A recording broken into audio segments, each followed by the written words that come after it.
LEGO 4 Plus sets are a load of BS. Now call me crazy, but I think that LEGO is in an elaborate scheme to make us think that 4-year-olds are dumber than you think, and therefore allowing them to scam oblivious parents blind with their overpriced, low-effort sets. Okay, maybe I'm exaggerating a bit here. Let's take a step back.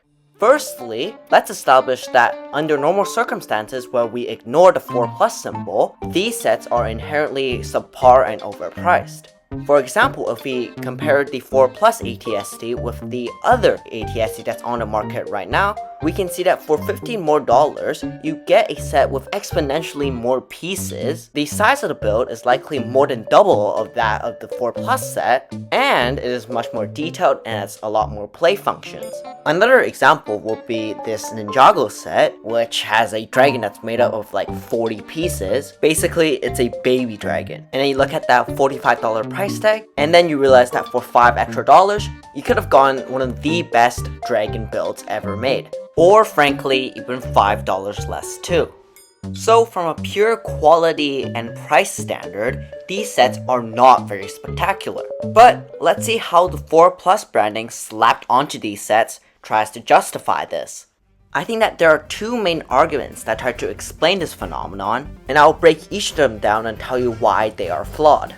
The first argument that might come up is that these sets are a lot simpler and have larger pieces, because if they use smaller pieces, then there will be choking hazards and these kids will lose pieces. Therefore, by having large specially molded and printed bricks, it justifies the outrageous pricing and low piece counts. In order to refute this point, all we need to do is look at LEGO Classic, a theme that just has general pieces and is made for quote-unquote people of all ages.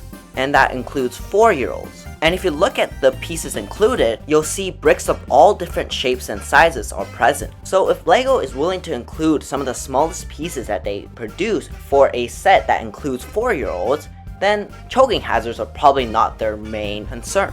Also, these sets aren't just a brick stacking simulator, as they have some slightly more complicated building techniques with pieces such as handles and clips. So that brings up the question, if LEGO is so willing to incorporate these common pieces and techniques into other sets, why can't they do it for these 4 Plus specific builds? Why are they so adamant on using these huge ugly molds when they clearly know that these 4-year-olds can handle these smaller pieces? So the use of big chunky pieces is not justified.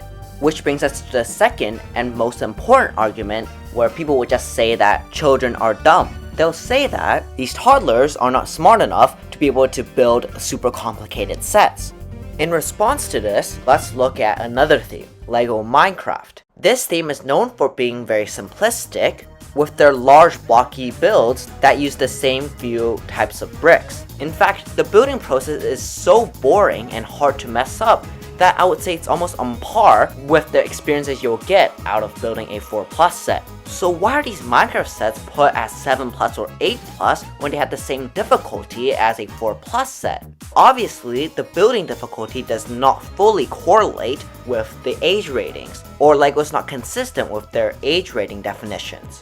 Either way, there has to be a better explanation for these obscene prices and terrible builds. Additionally, I still think we're underestimating children's skills. We've seen time and time again children who are able to build anything from battle packs to huge Millennium Falcons. Although not 4 years old, this 6-year-old kid, which is close enough, built the whole Titanic by himself, which is one of the largest LEGO sets ever made, with tons of tiny pieces and details that will definitely take multiple days to build. So if a 6-year-old can achieve all of that, then they can probably build a tiny ATST.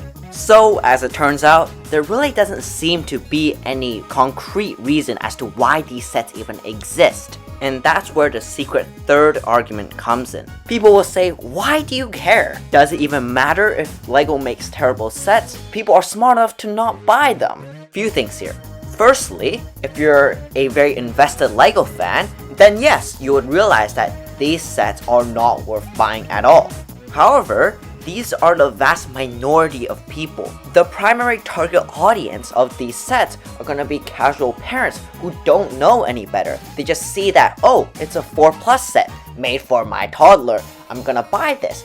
without realizing the fact that it's a completely unredeemable set with basically no upsides at all when compared to other much higher quality and well-priced sets on the market. Secondly, an impact that's probably more applicable to the wider community is the fact that these sets take up valuable production slots. We only get a limited amount of sets in a theme in a single year, which means that instead of getting a cool $30 set that people have wanted for years, you instead get some crappy 4+ set that nobody really cares about. So in conclusion, the 4+ category of sets are just another greedy scam practice from LEGO, who try to manipulate what are just frankly subpar sets that's normally not even worthy of being on shelves into 4+ branded sets so they can get some quick cash with little to no effort. And with that, thank you for watching.